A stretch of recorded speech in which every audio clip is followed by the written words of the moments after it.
الحمدللہ رب العالمین والعاقبۃ للمتقین الصلاۃ والسلام علی خاتم الانبیاء والمرسلین۔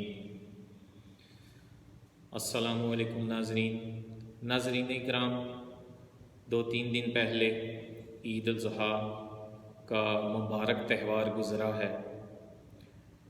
اللہ کے خلیل ابراہیم علیہ السلام اور ان کے بیٹے اسماعیل علیہ السلام کی یہ سنت کو ہر سال مسلمان بڑے شوق سے نبھاتے ہیں۔ بہت سے جانور جو ہیں اللہ کی راہ میں قربان ہوتے ہیں۔ ناظرین اکرام، اس دفعہ عید پہ ایک ٹرینڈ چل رہا تھا سوشل میڈیا پہ کہ بکرا لائفز میٹر، کہ بکرا جو ہے اس کی زندگی جو ہے وہ میٹر کرتی ہے۔ تو میڈیا میں یا ہمارے حلقوں میں کچھ لوگوں نے اس بات کو ایسے لیا کہ یہ باہر کے لوگوں کی دشمنوں کی سازش ہے۔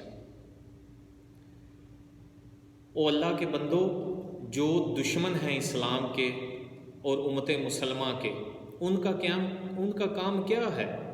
سازشیں کرنا، پروپیگنڈے کرنا اسلام کے خلاف، امت مسلمہ کے خلاف۔ کیونکہ اللہ کا قرآن میں ارشاد ہے کہ یہود و نصارہ کو دوست نہ بناؤ، یہ تو آپس میں ایک دوسرے کے دوست ہیں، یہ اللہ کے دشمن ہیں اور تمہارے بھی دشمن ہیں۔ اور یہ فتویٰ کسی مولوی محدث کسی عالم کا نہیں ہے، یہ رب العالمین کا ہے، یہ مالک الملک ہے جو ہے اس کا فتویٰ ہے کہ یہود و نصارہ کو دلی دوست نہ بناؤ، ان کو اپنے راز نہ دو، ان سے گہری دوستیاں نہ کرو۔ ہاں، کام کاج، کاروبار، معاملات دنیا کے ان کے ساتھ کرو، لیکن ان کے اپنے ملک سے پیسہ لوٹ کر، اپنے ملک کو غریب لوگوں کا خون چوس کر ان کے کنٹریز میں جا کے نہ رکھو، دوستیاں نہ کرو، ان سے تعلقات اس طرح نہ بڑھاؤ۔ یہ اللہ تعالیٰ نے کہا ہوا ہے۔ تو اللہ نے یہ کہا ہے اگر ان کے ساتھ جو کوئی دوستی کرتا ہے وہ انہی میں سے ہوگا، اور ظالموں کو اللہ کبھی ہدایت نہیں دیتا۔ یعنی جو اسلام کا نام لے اور کہ میں مسلمان ہوں، پھر اپنی دوستیاں یہود و نصارہ اللہ کے دشمنوں کے ساتھ رکھے، اپنی جائیدادیں ان کے پاس رکھے، اپنا پیسہ اپنا مال ان کے پاس رکھے، تو ایسے ظالموں کو اللہ کبھی ہدایت نہیں دیتا۔ قربانی کے خلاف سازش، کیا سازش؟ دشمنوں نے کیا سازش کرنی ہے؟ ناظرین اکرام، امت مسلمہ خود ہی اپنے خلاف سازشیں کر رہی ہے۔ حرام مال تو ویسے ہی اللہ تعالیٰ قبول نہیں کرتا، اور پاکستان میں ہر بندہ دل پر ہاتھ رکھ کر جس نے بھی قربانی کی ہے، وضو کر کے مصلی پر کھڑا ہو کر 2 نفل نماز پڑھ کر اپنے ہی اندر جھانک لے، اپنے ضمیر سے پوچھ لے کہ میں نے یہ جو قربانی کی ہے حلال کے مال کی تھی۔ اگر اس کا ضمیر زندہ ہوگا، اگر اس کا ایمان جو ہے وہ زندہ ہوگا، تو اس کو ضرور جواب مل جائے گا، حلال تھی یا حرام کے پیسوں کی تھی۔ کیونکہ اللہ تعالیٰ کی ذات طیب ہے، اللہ تعالیٰ کی ذات پاک ہے، وہ صرف حلال مال قبول کرتا ہے۔ رشوت کے پیسے، چوری ڈکیتی کے پیسے کا دھوکہ دے کر، غلط ناجائز قبضے کر کے دوسروں کی زمینوں پہ، جائیدادوں پہ، حرام کا مال بیچ کر، ناقص مال کو قسم کھا کر بیچ کر، جدھر کیمیکل دودھ بنتے ہیں، سبزیوں کو جانوروں والے ٹیکے لگتے ہیں، ناقص کپڑا، ناقص مال، ناقص مٹیریل جو ہے وہ قسم کھا کر اچھا کر کے بیچا جاتا ہے، جدھر ہمارا جو سیاستدان سے لے کر ہمارا بیپاری جو ہے، ہمارا بزنس مین جو ہے، ہمارا مزدور مستری تک کرپٹ ہے، جھوٹ، بددیانتی، بے حیائی، فحاشی عام ہے۔ ادھر دشمنوں کو سازشیں کرنے کی کیا ضرورت ہے؟ ادھر دشمنوں کو سازشیں کرنے کی کوئی ضرورت نہیں ہے، جدھر ہم نے اپنا جو ناطہ کتاب اللہ سے توڑ لیا ہوا ہے۔ بے حیائی کے ڈرامے، گانے، فلمیں، پروگرام جو سکولز میں، کالجز میں ہوتے ہیں، رشوت کا بازار، بے حیائی کا بازار، ناانصافی کا بازار، جھوٹ بددیانتی کا بازار جدھر گرم ہو، ہر چیز عروج پر ہو، اسلامی جمہوریہ پاکستان میں سوائے اسلام کے ہر برائی موجود ہو، ادھر دشمنوں کو سازش کرنے کی کیا ضرورت ہے؟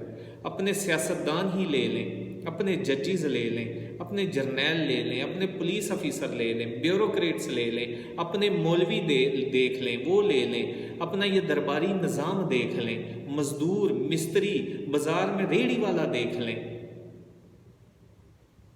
خدا کے واسطے خود کو پہلے ہم ایماندار کریں، سچ بولنا سیکھیں، اپنا ناطہ کتاب اللہ کے ساتھ جوڑیں، تو پھر باہر کی سازش ہمیں کوئی نقصان نہیں پہنچائے گی۔ ہمیشہ جو چیز نقصان پہنچاتی ہے وہ اپنے اندر امت بٹی ہوئی ہے، تفرقوں میں پڑی ہوئی ہے، کوئی کسی سائیڈ پہ ہے، کوئی کسی سائیڈ پہ ہے، اگر نہیں ہے تو صرف قرآن پہ متحد نہیں ہے۔ اور جو عالم خود کو خود ساختہ عالم کہتے ہیں، شیخ الاسلام کہتے ہیں، وہ تو خود جا کر کافروں کی گود میں بیٹھے ہوئے ہیں، ان میں سے کئی۔ اور جو پاکستان میں باقی رہ گئے ہوئے ہیں وہ اسلام کے نام پر سوائے قرآن کے ہر چیز کا درس دیتے ہیں، بزرگوں کی، بابوں کی جھوٹی کہانیاں، من گڑت قصے، وہ اتنے بلنڈر بکواس سب سنائے جاتے ہیں۔ عوام کو مسجدوں سے روکا جاتا ہے، درباروں پہ ان کو دعوت دی جاتی ہے، قبر پرستی عام ہے۔ ادھر دشمنوں کو سازشیں کرنے کی کیا ضرورت ہے؟ ہم امت مسلمہ خود سازشیں کر رہی ہے۔ خانہ کعبہ جی بند ہے، مسجد نبوی بند ہے، اور سب کچھ ہو رہا ہے، سیلمے کھل رہے ہیں، فحاشی کے اڈے کھلے ہوئے ہیں، جوے خانے کھلے ہوئے ہیں، لیکن کعبہ بند ہے۔ کبھی سوچا کیوں بند ہے؟ یہ ہمارے اپنے اعمال کی شامت ہے ہم پر، کہ اللہ معاف کرے ہم نے اپنے اعمال ہی اس طرح کے کر لیے ہیں کہ ہو سکتا ہے، کبھی اس طرح بھی ہم نے کبھی سوچا ہے کہ ہو سکتا ہے اللہ تعالیٰ پسند ہی نہ کرتا ہو کہ اس طرح کے لوگ اس کے گھر آئیں، جو حرام کے پیسہ بنا کے، رشوتیں لے کر، ڈاکے ڈال کر، اور ہر جو بندہ اکثریت حرام جن کا ذریعہ معاش ہے، جن کا پیسہ کمانے کا ذریعہ حرام ہے، اللہ تعالیٰ ان کو اپنے گھر میں بلانا ہی نہیں چاہتا۔ اللہ تعالیٰ چاہتا ہی نہیں ہے کہ یہ حرام مال لے کر میرے گھر میں آئیں۔ یہ بھی تو ہو سکتا ہے، کرونا تو ایک سائڈ پہ رہ گیا، کبھی سوچا ہے ہم نے؟ قربانی جو ہے، قربانی کر رہے ہیں ہم، اور پھر دشمنوں کی سازش اس کو دے رہے ہیں قرار کے دشمن سازش کر رہے ہیں ہماری قربانی کے خلاف۔ اور اللہ کے بندو، اللہ تعالیٰ کی ذات طیب ہے، پاک ہے، وہ تو حرام مال ویسے ہی نہیں قبول کرتا، اور جس کا نے جانور جو ہے حرام مال سے لیا ہوا تو اس کا تو ویسے ہی قبول نہیں ہے۔ ادھر تو کسی دشمن کی سازش کی ضرورت ہی نہیں ہے۔ مسجدیں خالی ہیں، کسی بھی جو ہے تفریحی مقامات ہیں، پارک ہیں، جدھر بھی چلے جائیں، ریسٹورنٹس میں چلے جائیں، بڑے بڑے پارکس میں چلے جائیں، سینما گھروں میں چلے جائیں، دریا وغیرہ جو بھی تفریحی مقامات بھرے ہوئے ہیں، دربار بھرے ہوئے ہیں، جو بت خانے ہیں، جو قبر پرست لوگ ہیں ادھر وہ بھرے ہوئے ہیں، مسجدیں خالی ہیں۔ قرآن کے علاوہ ہر چیز پڑھائی جاتی ہے، قرآن نہیں پڑھایا جاتا، تو پھر باہر سے دشمنوں کو سازشیں کرنے کی کیا ضرورت ہے؟ دشمن تو ہمیشہ آپ کو نقصان پہنچانے کے در پہ ہے، آپ پہ ڈپینڈ کرتا ہے کہ آپ خود کو اپنا ڈیفینڈ کیسے کرتے ہیں، خود کو آپ کا ڈیفنس کیسے، آپ کا دفاع کیسا ہے، آپ خود کو کیسے بچاتے ہیں دشمنوں کی سازشوں سے۔ اور جب تک ہم نے اپنا ناطہ کتاب اللہ سے نہیں جوڑنا، ہم نے خود کو اللہ کے احکام تابع نہیں کرنا، ہمارا مرد جو ہے، امت مسلمہ کا مرد دیندار نہیں ہونا، ہماری عورت باحیا نہیں ہونی، ہمارے اپنی اولاد کو دین نہیں سکھانا، تب تک دشمنوں کی سازشیں ایسے ہی رہنی ہیں، وہ ختم نہیں ہونی۔ کرونا کی وجہ سے ہم رونا رو رہے ہیں کہ بچوں کا لاس ہو رہا ہے، فلاں ہو رہا ہے، سکولز بند ہیں، کالجز بند ہیں، بچے بہت کچھ وہ سب بھول جائیں گے، یہ تو ہمیں بڑی فکر ہے۔ لیکن کبھی ہم نے یہ بھی سوچا ہے کہ ہم نے اولاد کو دین کوئی نہیں سکھایا، ان کا کتنا نقصان ہو رہا ہے، ان کی دنیا بھی برباد ہو رہی ہے اور آخرت بھی برباد ہو رہی ہے، اس بارے میں تو ہم نے کبھی نہیں سوچا۔ تو میں یہ پوچھنا چاہتا ہوں کہ دشمن کو سازشیں کرنے کی کیا ضرورت ہے ہمارے خلاف، جب ہر سازش ہم خود ہی کر رہے ہیں؟ ایمانداری ہے ہمارے معاشرے میں، سچ ہے ہمارے معاشرے میں، دین ہے ہمارے معاشرے میں؟ تو جواب اس کا بدقسمتی سے نفی میں ہی ہے۔ اس لیے خود کو اس کا ایک ہی حل ہے، کیونکہ اللہ تعالیٰ نے حل بتایا ہوا ہے کہ تم ہی حاکم رہو گے، برتری تمہاری ہی دنیا میں رہے گی، لیکن اس کی ایک شرط ہے، وہ شرط ہے کہ تمہاری زندگی جو ہے وہ کتاب اللہ اور نبی صلی اللہ علیہ وسلم کے فرمان کے مطابق گزرے، پھر تم ہی اوپر رہو گے، سپریم آرڈر تمہارا ہی ہوگا۔ لیکن زندگی کتاب اللہ کے مطابق گزارو گے تو، ورنہ سورہ مجدالہ میں اللہ تعالیٰ نے فرمایا ہوا ہے کہ جو اللہ اور اللہ کے رسول کے احکام کے خلاف کریں گے اللہ تعالیٰ انہیں ذلیل کرے گا، جیسے ان سے پہلے لوگوں کو ذلیل کیا۔ تو دیکھ لیں آپ، کیونکہ اللہ تعالیٰ نے فرمایا ہوا ہے سورہ مائدہ میں کہ جو لوگ اللہ تعالیٰ کے نازل کردہ احکام کے مطابق فیصلے نہ کریں وہ کافر ہیں، وہ ظالم ہیں، وہ فاسق ہیں، چاہے وہ فیصلے گورنمنٹ لیول پہ ہوں، عدالتوں میں ہوں، پولیس لیول پہ ہو، فوج لیول پہ ہو، بیوروکریسی میں ہو، مولوی ہوں، عالم ہوں، ہمارے گھروں میں ہوں، کوئی بھی فیصلہ کرنے والا اگر اللہ کے احکام کے مطابق فیصلہ نہیں کر رہا تو وہ کس لسٹ میں آتا ہے؟ کافر، ظالم، فاسق، وہ کہیں بھی ہے۔ ہمارے جو خود کو علماء کہتے ہیں، مولوی، مفتی، جو پیٹ پرست، اور اکثریت اب قبر پرستوں کی ہے، جو قبروں پر بیٹھے ہوئے، جو لوگوں کا مال اسلام کے نام پر حرام مال کھا رہے ہیں، ان سے جا کے پوچھیں ان کی قربانی قبول ہوئی ہے؟ کسی بھی دربار پہ چلے جائیں، کسی بھی صاحبزادے کو، گدی نشین کو، مجاور کو جا کے پوچھ لیں کہ اس نے اپنے جیب سے اپنا مال جو اس کا ذریعہ معاش تھا کیا تھا، ادھر سے قربانی لی تھی کہ یہاں جو قبر کی کمائی ہے اس سے قربانی کرنے کے لیے جانور لیا تھا، تو اس کی کیسے قبول ہوگی؟ اگر اس نے وہ لوگوں کے مال، وہ جو تبرک کے نام پر اور لنگر کے نام پر اور قبر کے نام پر جو پیسہ بٹورا ہوا ہے، اس سے اگر اس نے جانور لیا ہوگا تو وہ اللہ کیسے اس کا قبول کرے گا؟ ہر وہ مال، ہر وہ پیسہ حرام ہے جو ناجائز طریقے سے کمایا گیا ہو۔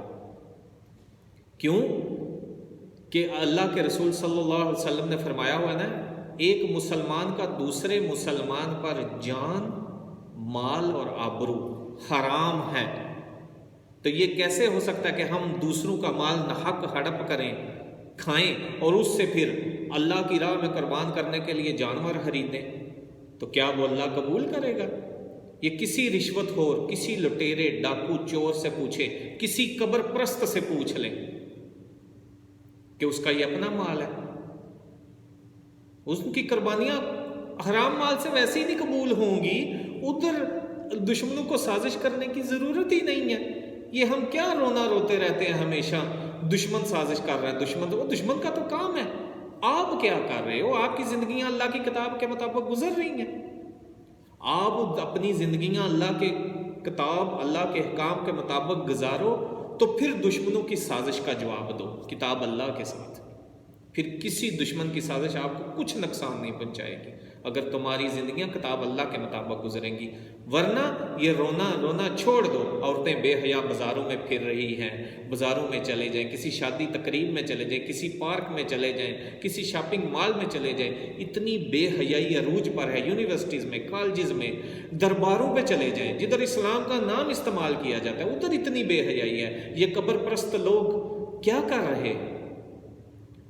ٹی وی پر بیٹھ کر ایسے ایسے جھوٹے قصے سنائے جاتے ہیں لوگوں کو، یہ سب کرپشن ہے، اور اس طرح سے کمایا ہوا مال اللہ تعالیٰ ہرگز قبول نہیں کرے گا۔